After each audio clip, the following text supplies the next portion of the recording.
since then, and so there's not a lot of these adverse reactions. I think Pringles, like light chips, still contain olestra in it, but we're tricking our body because the body doesn't have those enzymes.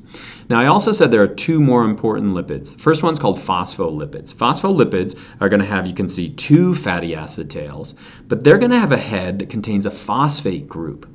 That phosphate group is going to have a negative charge. And so normally, if we were to pour oil into water, it's going to separate. And the reason why is that fats are nonpolar. They don't have a charge.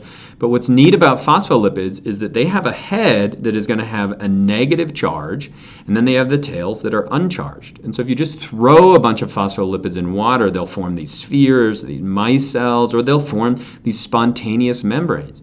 And so the cell membranes of all cells are made up of phospholipids. And so bacteria, archaea, eukarya, plants, animals, fungi, we all have cell membranes, and those membranes are made up of phospholipids. They regulate what gets in and out of a cell. Cholesterol is going to maintain the fluidity of the membrane. And so this cell membrane right here is made up of phospholipids. Those phospholipids are constantly moving back and forth, and that's important because it allows things like oxygen to get in and carbon dioxide to get out.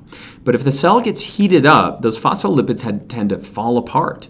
And if it gets really cold, they'll crowd together. And so the function of cholesterol is to grab onto those fatty acid tails and hold them together when it gets too cold, but keep them apart, or hold them together when they get too warm and keep them apart when they get too cold. And so cholesterol is important at maintaining that integrity of the cell membrane. And you can see cholesterol in this diagram right here. We can build it in each of our cells, and we have to build it in our cells, but we have to get a little bit of it in our diet. And so we need lipids in our diet. If we don't have lipids, we can't get energy, and more importantly, we can't make our cell membranes. However, today, everybody's getting the fat that they need. This is my favorite place to eat when I go to California because we don't have them in Montana. This is In-N-Out Burger. I love the taste of a big burger from In-N-Out. The lipids are great, but there's probably too much trans fats in there. It's not good for me and could lead to heart disease. But for now, I'm going to keep eating them.